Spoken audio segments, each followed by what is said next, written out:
Assalamualaikum warahmatullahi wabarakatuh.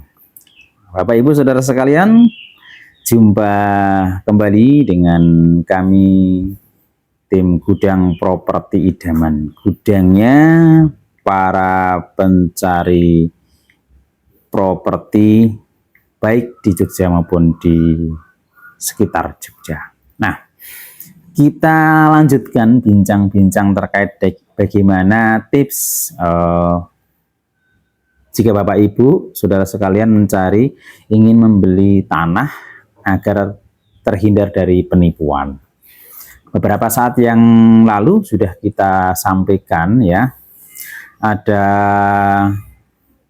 3 poin. Nah, kita akan melanjutkan berikutnya, tip berikutnya terkait dengan yang terakhir adalah mengecek keabsahan atau mengecek fisik berupa sertifikatnya. Nah, kalau sesi yang pertama itu melihat bentuk fisiknya, kemudian cek ya atas nama di sertifikat, atas nama siapa. Nah, kemudian ketika sudah cek atas namanya, maka kita bisa bertemu dengan atas nama yang bersangkutan. Jadi bisa ketemu. Yang paling penting itu bisa bertemu langsung dengan yang atas nama bersangkutan. Karena kenapa langsung tidak via telepon? Kalau via telepon itu bisa mengaku-ngaku gitu ya, mengatasnama bahwa saya ini adalah sesuai dengan atas nama gitu.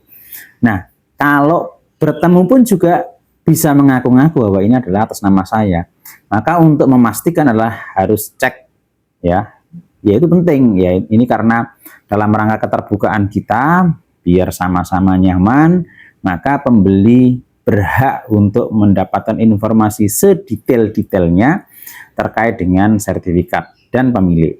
Nah, bagaimana caranya? Yakni setelah bertemu dengan katanya pemilik ya, maka tahap berikutnya adalah mengetahui KTP ya. Jadi melihat KTP pemilik ya, jadi mensinkronkan antara KTP dengan sertifikat, namanya sama atau tidak.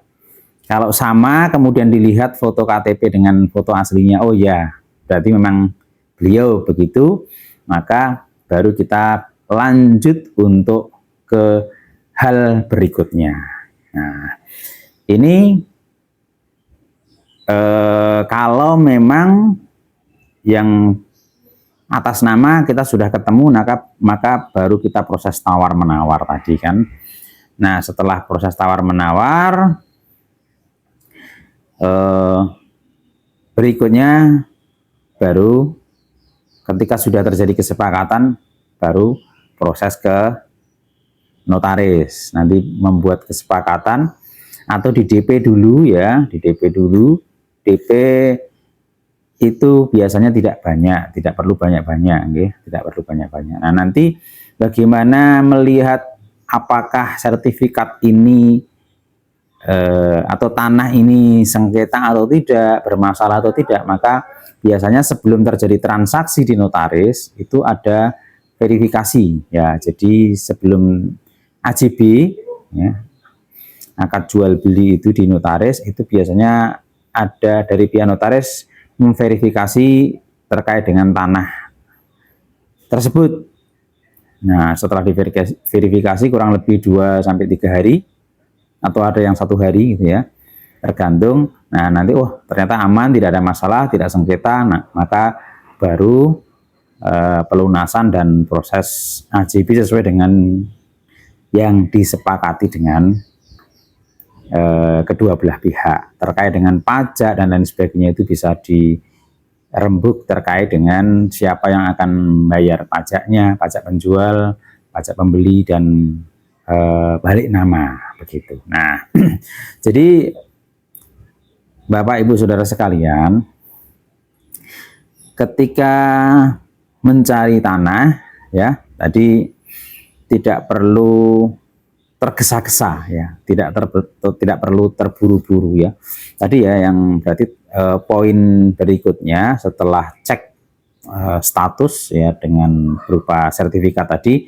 Jangan tergesa-gesa ketika melihat objek tanahnya, sudah senang, pinggir jalan, kemudian lokasinya strategis, harganya murah, itu jangan terburu-buru untuk menawar ya, atau jangan terburu-buru untuk suka langsung mau saya bayar gitu.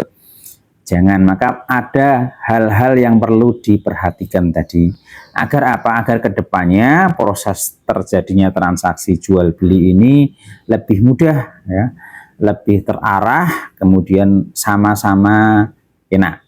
Maksudnya sama-sama enak itu dari pihak penjual tidak bisa melakukan hal-hal yang tidak diinginkan, dari pembeli juga tidak dirugikan begitu. Nah, sehingga ketika tujuan kita ya, kita sampaikan bahwa jangan terburu-buru, itu harus mengetahui informasi sedetail-detailnya terkait dengan tanah tersebut, baik secara fisik maupun secara administratif berupa sertifikat ya, bukti kepemilikan. Itu penting karena nanti akan berpengaruh ke depan terkait dengan kepemilikan. Kalau sertifikat aman, kemudian dari pihak luar terkait dengan fisiknya itu tidak memiliki riwayat ya sengketa dengan tanah sebelah gitu, atau keluarga dan lain sebagainya, maka ketika kita beli tanah tersebut kemudian kita bangun untuk hunian kita juga akan merasa nyaman. Karena apa? Latar belakang tanah tersebut tidak masalah. Jangan sampai kita membeli tanah kemudian sudah kita bangun, tapi ternyata setelah kita bangun tanah tersebut ada sengketa gitu. Tanah tersebut memiliki riwayat yang tidak baik dengan keluarga pemilik awal atau dengan tetangga sebelah pemilik awal. Maka mencari informasi sedetail-detailnya itu penting. Karena apa? Karena ini terkait dengan menyangkut ke depan setelah kita akan menempati atau memanfaatkan tanah tersebut. Nah, begitu. Jadi bagi Bapak Ibu Saudara sekalian yang sedang mencari tanah ya, mohon harap memperhatikan hal-hal yang sudah kami sampaikan. Mudah-mudahan ini yang sudah kami sampaikan tersebut bermanfaat ya. Kita hanya sekedar sharing atau berbagi gitu ya. Mudah-mudahan Bapak Ibu Saudara sekalian yang sedang mencari tanah segera dipertemukan dengan tanah atau lokasi yang baik, yang sesuai dengan keinginan Bapak Ibu Saudara sekalian dan sesuai dengan anggaran Bapak Ibu sekalian. Terima kasih, sehat selalu dan diberi kemudahan dalam segala aktivitas. Assalamualaikum warahmatullahi wabarakatuh.